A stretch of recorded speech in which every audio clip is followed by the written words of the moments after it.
Welcome to Read Through the Word, December 3rd. It's so good to be with you today. I'm Wendy Pope, and I'm going to just throw it out there and be honest. I struggled with today. In fact, I wrote many lessons and left this blank. And it's like, Lord, where do you want to take us here? Where do you want to take us in this lesson? What do you want me to see here in this lesson? Because really Paul is just given this, he's given this speech and he's speaking to the crowd and they're listening. And then all of a sudden we get to this verse, and I had written it in my journal. The whole idea is they yelled and they threw off their coats and tossed handfuls of dust into the air. This is verse 22. Verse 21.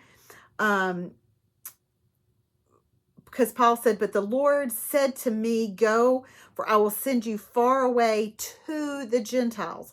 And the crowd listened to Paul until this point, and then Paul said that word. Then they all began to shout, "Away with this fellow! He isn't fit to live." And I wrote in my journal, what am I missing here? What am I missing here? They're intently listening to him. And all of a sudden, he says one word, and they're done with him. They want him out. And the word is Gentiles. Gentiles. And I'm going to just tell you, that rocked me. It rocked me. In fact, I sat at my desk with my Bible, with my notes, with my journal, and said, I need to walk away from this for a little bit.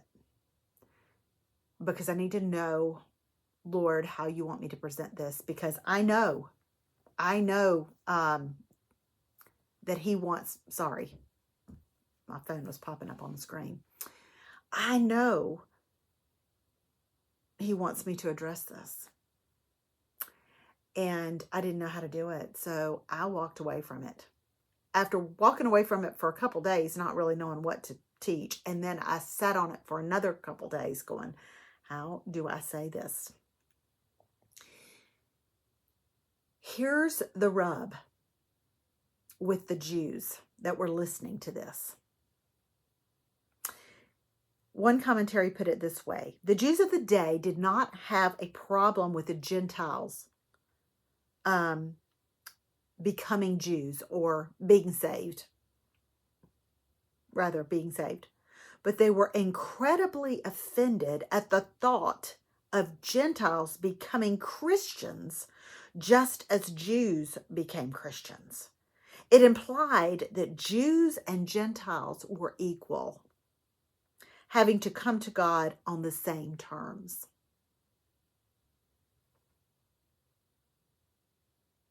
It was the equality that they had problems with.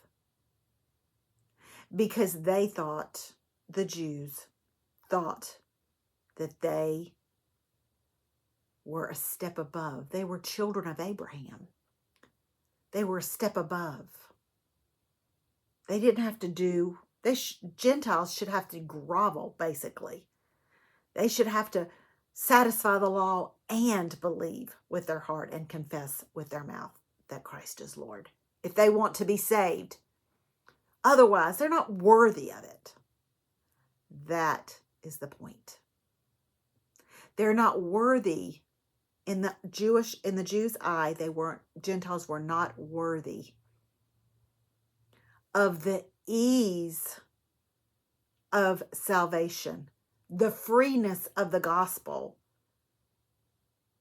Surely couldn't be given as simply to the Gentile as to the Jew, because that would mean we were equal.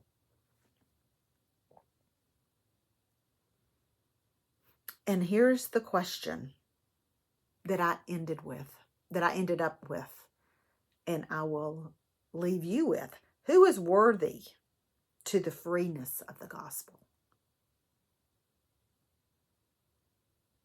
Who is? Well, John 3:16 says that anyone who believes is worthy. Acts 2:21, everyone who calls on the name of the Lord will be saved. Romans 10:13, for everyone who calls on the name of the Lord will be saved.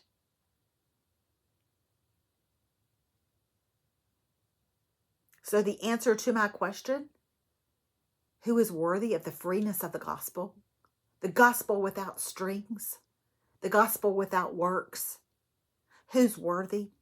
Everyone. And then these two questions got stuck here. Is my disdain for a people group greater than my desire for everyone to be saved? Do I believe there are individuals and people groups unworthy of salvation? And I'm not necessarily talking about race. I'm talking about anyone.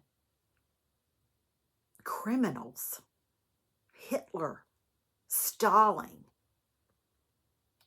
gang members, Manson, mass murderers, the bombers of the towers, 9/11.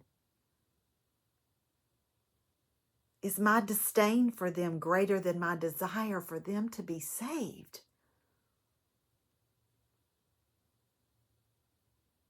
Y'all, I really struggle with these answers. Is the person I know that murdered someone I know worthy of the freeness of the gospel?